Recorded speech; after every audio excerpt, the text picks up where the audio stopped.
係咁啱嘅，Eva。係啊，我嚟睇下場地咯。聽晚咧會喺度舉辦一個社區安全紀念會。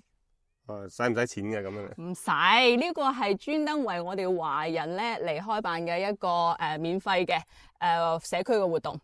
哦，咁如果我聽日嚟，咁我可以做啲乜嘢，或者可以問啲乜嘢？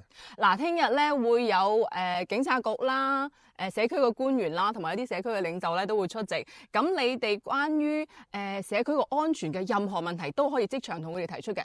譬如啦，你想警局加強喺你屋企附近嘅巡邏，你可以即場同佢哋講。又或者你有小朋友咧喺度讀緊書嘅，你想警局咧多啲看顧下你小朋友讀嘅學校，咁你亦都可以即場同佢哋講下。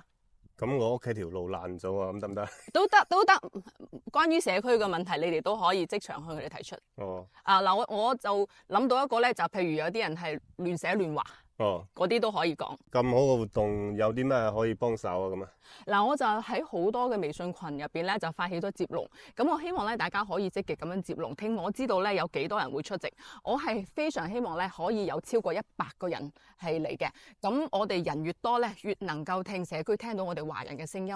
嗱，你諗下，如果我哋得小貓3、2隻嚟嘅話，日後我哋要表達咩意見，仲有咩人會聽我哋講啊？聽晚6點，我哋喺呢度不見不散。我哋嘅社區需要我哋一齊嚟參與同守護。